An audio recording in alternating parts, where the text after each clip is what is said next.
बयनिसिमबो गोजोननाय जासिहरनाय थाबाय दिनै आङो दंफैयो भारत भुटान बर्डाराव थानाय दागगारियाव दा बेयाव मानो दंफैयो होनना बुङोब्ला 1 नं क'क्राझार लकसभा बिसायख'थिखौ लोब्बा लाखिनानै बेबायदिनो फोसावदिं मेल जागासिनो दङ ओमफ्राय बेयावहाय बेबायदिनो बिटिआरनि चिफ प्रमद बर' सारा नुजाफैगोन ओमफ्राय दिनैनि बे प्रग्रामा माबायदि जालांगोन आं नोंथांमोननो भिडिअनि गेजेरजों एसे हानायखिनिखौ एक्सप्ल'र खालामनानै देखायनो सानदों बेनिखायनो जायफ्रा भिडिअखौ नायनो इन्टारेस्टेड बिथांमोना जोबजासे नायनो हागोन स' लोगोफोर भिडिअखौ नायलांनो हागोन दा फाइनालि बिटिआरनि चिफ प्रमद बर' सारा सफैबाय नै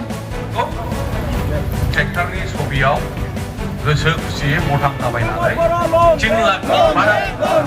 देरहाहरो बेखौनो बुंनानै सानैसिम साबायखर जासिबाय आरो स्ल'गान होनो थाखाय बयखौबो खावलायबाय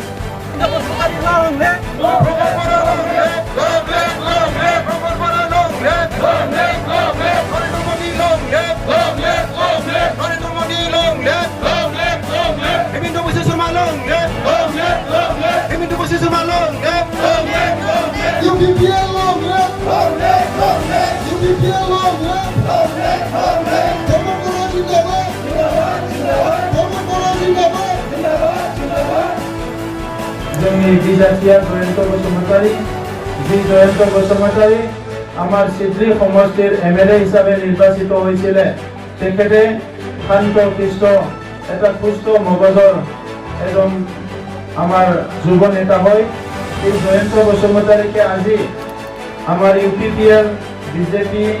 আৰু লগতে এজিপি দলে আমাৰ প্ৰাৰ্থী হিচাপে ঘোষণা কৰা হৈছে আৰু বিটিআৰ অঞ্চলত প্ৰায় 35-40টা মান সংগঠনে সিধাকে জয়ন্ত বসুমতাৰী ডাঙৰীয়াক সমৰ্থন জনাইছে এই অঞ্চলৰ বিভিন্ন জাতীয় সংগঠন সামাজিক সংগঠন সাংস্কৃতিক সংগঠন বিভিন্ন ধৰ্মীয় অনুষ্ঠান সকলেও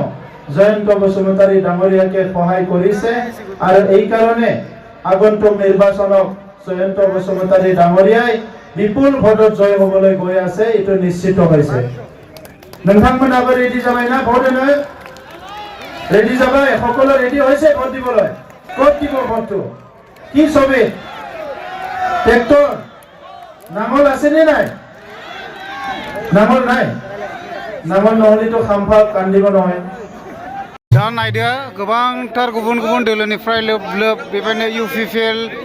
दोलोखौ मोजां मोननानै जयनिं जाबाय नै नायनानै लादो जयेन जानो फैनाय बिथांमोनखौ सिगां फारसे फैनानै आङो जयेन जाफैनो थाखाय खावलायबाय हेलो चेक बे समाव आंनि मेथाइ खननाय हाबाफारिखौ आङो आवगायनो नाजादों जितु बैसागो बोथोर बैसागो खननाय गासैबो आखाइ खननांगौ रायजोफोर गासैबो दा गोबां जयनिं आरोना नै लामायानो मोनलाया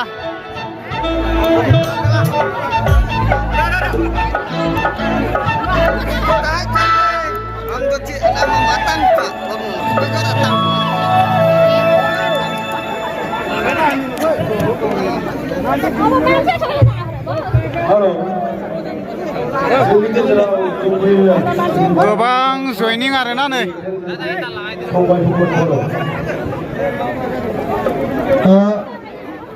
प्राइमारिनि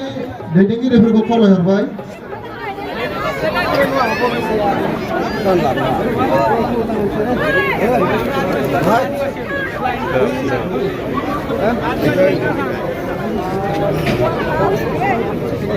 जेरैबो जयनिं आरो नै ओरैबो प्राइमारिनि दैदेनगिरिफोरखौ खावलायहरदों माने गाव गावनि प्राइमारिनि बिथां जयेन जानो फैनाय बिथांमोनखौ लाबोनानै जाहाथे जयनिं खालामहोयो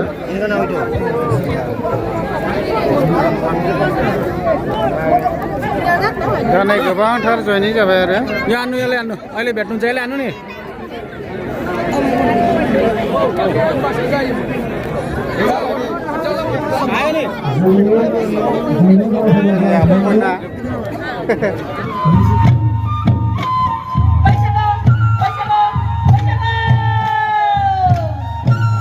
बयखौबो आखाइ खबनो थाखाय गुरै खावलायबाय